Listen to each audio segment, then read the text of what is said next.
was this? I didn't know who the Try Guys were 3 weeks ago, and now I feel like I've become a Try Guys correspondent. They are everywhere. I've seen everything, but what the heck? If you're making fun of a scandal, you're supposed to make fun of the party that did the injuring, not the injured party. In the sketch, they made fun of them for being so broken up about a kiss. It was a year-long affair. Now, I have a lot of complicated feelings about cheating and how we treat people who do cheat in the public and all of that. I know there is potentially a lot of nuance here, but there is no nuance in whether the Try Guys were an injured party, a severely injured party. Can you imagine one of your best friends of 8 years putting not only his, but all of your reputations on the line? All the money they lost from the Food Network show that had to be moved to a different time slot, from the brand deals that are going to fall through, from the content they can't post and monetize, from the wasted time that they've had to use to like do all of this stuff. They have handled this so immaculately. Just to be shit on by SNL where Ned's friend works? I can't imagine feeling anything but empathy to the Try Guys. Again, I didn't know who they were 3 weeks ago. It's not like I'm some giant fan or anything, but just seeing what they're having to go through, it is crazy to me to not feel empathy for them. I get that it's a huge story and SNL felt they wanted to cover it, but make fun of Ned for God's sake. You're right. It was really nice. So people started talking about strip clubs, which I go to with my friends every now and then. It's a great after party when you want to keep going. Yeah. In every city, they're always open. So I was like, yeah, that sounds fun. We should go. And he turns to me. He's like, I'd love to take you, but I'm going to be in so much trouble because his girlfriend is pregnant and she was also in New York. So he had to be on his best behavior. And I was like, oh, that's a bummer. Like, you can't go for a little bit. He's like, no. Just one shot? Yeah. And he was like, he said something like, I really wish I could take you, baby, but I'm going to get in so much trouble. I was like, okay. And then he pulls out, wait, I brought it because it was in my work bag. I think you got hit on by Post Malone. A little bit. He pulls out a wad of messages and he hands this to me and goes, $2. He goes, make it rain for me. I'm like, okay. Boo! That was the worst thing I ever heard. It was terrible. Horrendous. Well, it wasn't that bad. Oh, yeah? Well, there were parts of it I liked. Yeah, I liked a lot of it.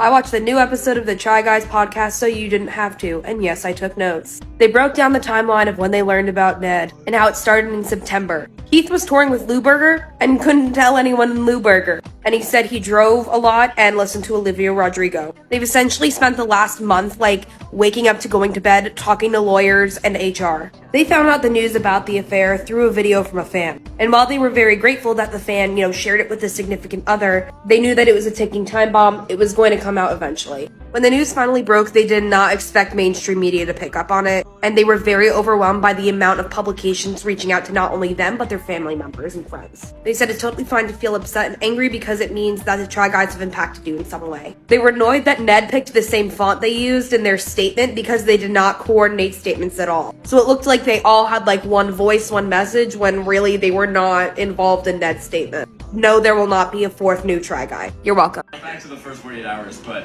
also during all of this, my dishwasher broke. Okay, we're going to want to talk about Ned. How about we talk about Ned? We're going to want to go ahead and talk about Ned. All right, and 1, 2, 3, Ned. There's a new video of them trying to work it out. That was Friday. Well, watch this. Tell me what you think. Smiling and laughing, eh? He loves his wife. Hi, guys. Hey, are you guys working things out? Yeah. You are?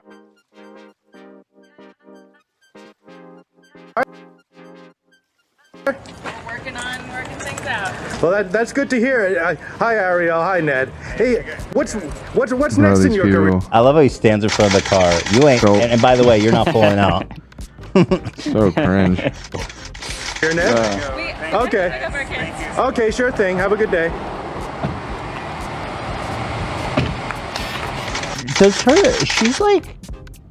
She seems to be in way too good of a mood now.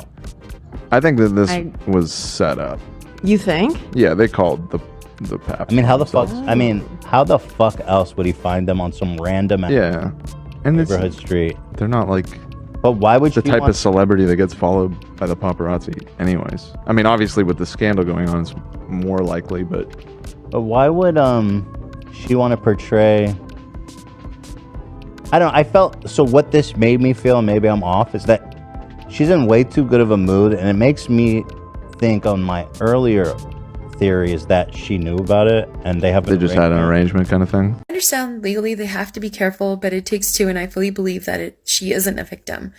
No, I do think that both of them are humans, and they made mistakes, big ones, but, I mean, one had an engagement, and the other was married, with kids, and podcasts, and an entire business, an entire production company, if you will, an entire show. And it's awful because I think Ned was the manager, wasn't he? What was it that you said Ned did?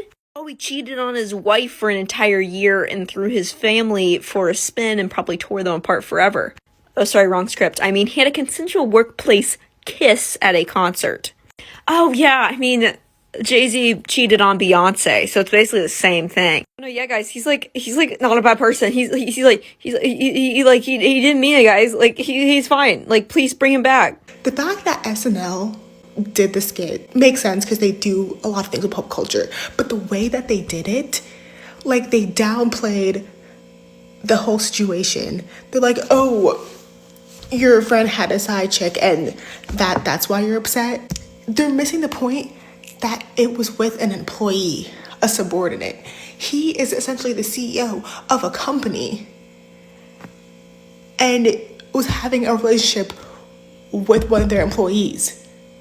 Like, and the fact that they were throwing in Iran in situation, kind of like making fun of like, oh, people are caring more about the Try Guy situation than they are about what's going on in Iran. Which, you know, two things can be happening at once. We can care about both things at once. And I think a lot of people do care about both things at once. Ned and Alex should have both been fired. Now, the big argument against this is that Ned should have been the only one fired because Alex is a victim.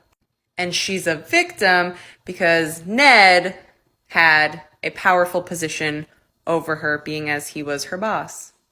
Some are saying that because there was a power dynamic there, regardless of if she did consent, she inherently cannot consent because there's a power dynamic.